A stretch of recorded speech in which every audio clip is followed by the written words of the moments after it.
사랑합니다. 앞서 우리는 마가복음 11장 27절부터 33절까지의 말씀을 통해 예수님께서 유대 지도자들, 대제사장들과 서기관들과 백성의 장로들과 이 예수님의 권위를 두고 논쟁을 하시는 것을 볼 수 있었습니다. 이어서 마가복음 12장 1절부터 12절까지의 말씀을 통해서 예수님께서 그들에게 포도원 농부의 비유로 말씀하신 것도 볼 수 있었죠. 유대 지도자들은 예수님의 비유를 듣고 이것이 자기들을 가르쳐 하신 말씀인 줄을 알았으나 무리를 두려워하여 예수님을 두고 떠나갑니다. 그리고 오늘 말씀을 보면 우리는 다시 한번 그들이 예수님의 말씀을 책잡기 위해, 예수님의 말씀이 흠이 없는가 들춰내기 위해 바리새파 사람들과 헤롯 당원 사람들 중에 몇 사람을 예수님께로 보내는 것을 보게 됩니다. 그들의 이러한 행동은 앞선 말씀에서도 보았듯이 예수님으로 인해서 대중들의 관심이 예수님께로 쏠리고 반대로 자신들의 권위가 상실되고 실추될까 염려하였기 때문이었습니다.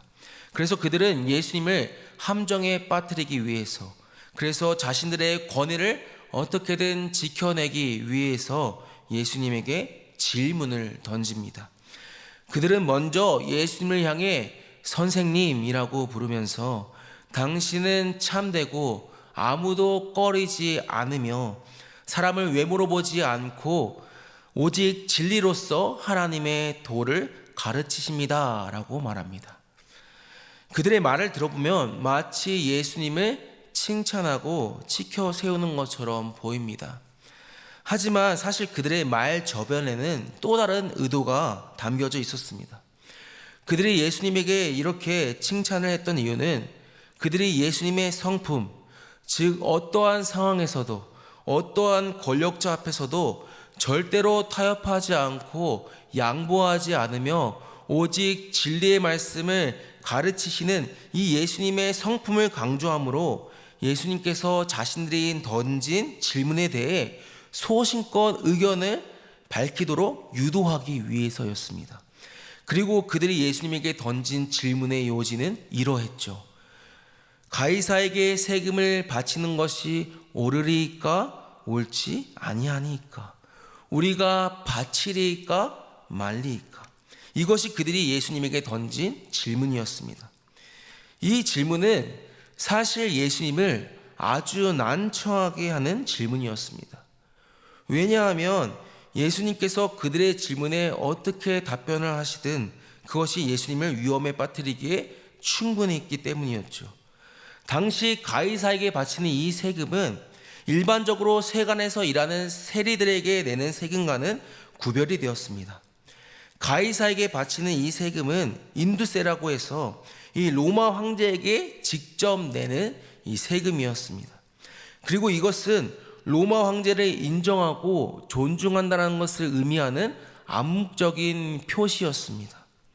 그렇기 때문에 만약 예수님께서 이 세금을 바치는 것에 대해, 로마 황제에게 세금을 바치는 것에 대해 부정적으로 이야기하셨다면 예수님은 로마 황제를 인정하지 않는 꼴이 되는 것이죠.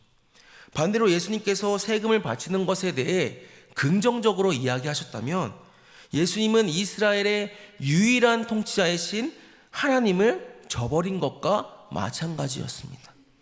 예수님께서 옳다고 하시든 그르다 하시든 모든 대답이 예수님에게 불리하게 작용했다는 것이죠.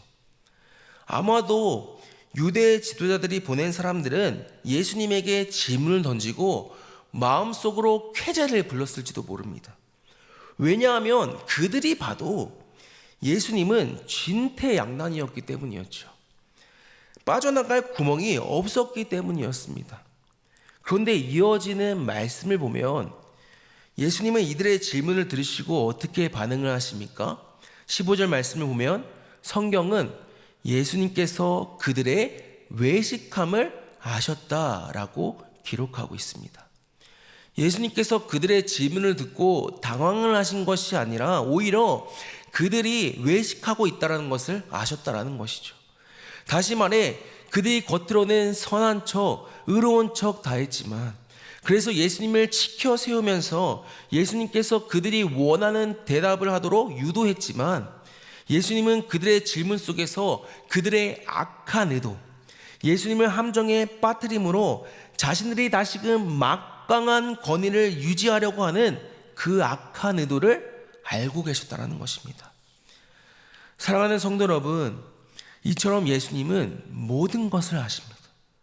예수님은 우리의 마음의 중심을 아십니다. 우리가 제 아무리 이것저것으로 우리의 겉을 치장한다고 하더라도 우리가 그분 앞에 서기만 하면 우리는 아무것도 숨길 수가 없습니다. 오늘 본문에서 예수님께서 유대 지도자들이 보낸 이 사람들의 질문을 간파하셨던 것처럼, 그들의 악한 의도를 아셨던 것처럼 예수님은 우리의 마음이 어떠한지를 아주 잘 알고 계신다라는 것입니다. 그렇기에 우리는 주님 앞에 항상 진실되게 나아가야 합니다. 그냥 겉으로만 믿음 안에 잘 살고 있는 것처럼 우리 자신을 꾸미는 것이 아니라 주님 앞에 항상 진실되게 나아가야 한다는 것입니다. 다시 본문으로 돌아와서 예수님은 그들의 질문의 의도를 아셨습니다. 그래서 그들에게 데나리온 하나를 가져오라고 명령하시죠. 그리고 그들에게 질문하십니다. 뭐라고 질문을 하십니까? 이 데나리온에 있는 형상과 이 글이 누구의 것이냐? 라고 질문하십니다. 이 질문은 정답이 있는 질문이었습니다. 당시 데나리온에는 로마 황제의 형상이 새겨져 있었고, 신 아우구스투스의 아들 티베리우스 카이사르, 오늘 본문의 가이사라고 하죠. 이 가이사라는 글이 적혀 있었습니다.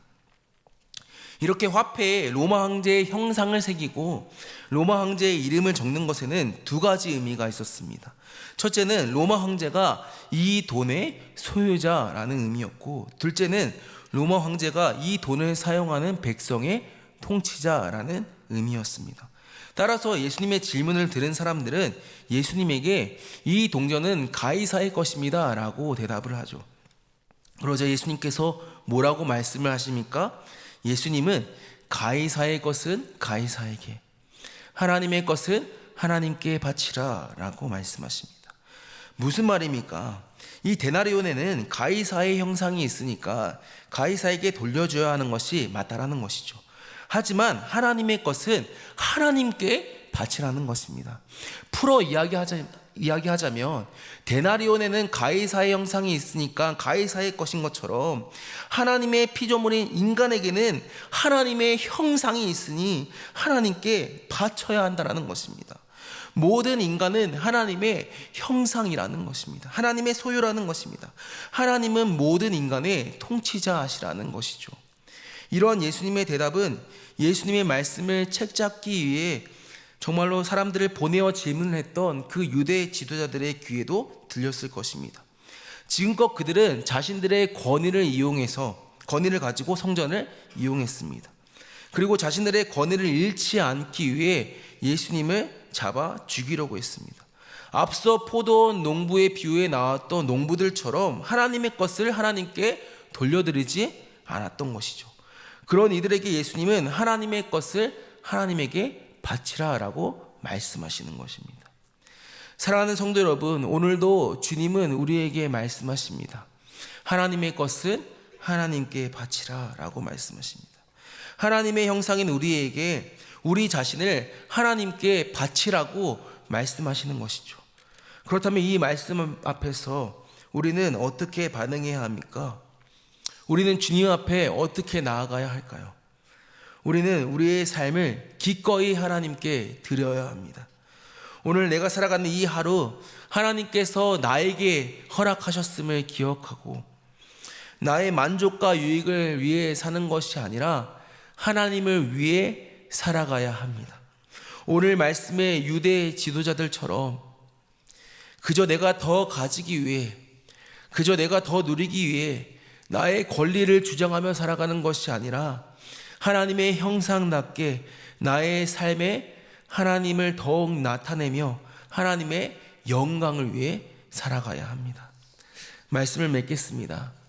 사랑하는 성도 여러분, 하나님의 형상으로 피조된 우리는 하나님의 것입니다. 하나님께서 우리의 왕이시고 하나님께서 우리의 통치자이십니다. 그 하나님 앞에 오늘 하루도 겸손히 나아가 하나님의 다스림을 받고 우리의 삶에서 하나님의 영광을 드러내며 살아가는 저와 여러분이 되기를 주님의 이름으로 축복합니다.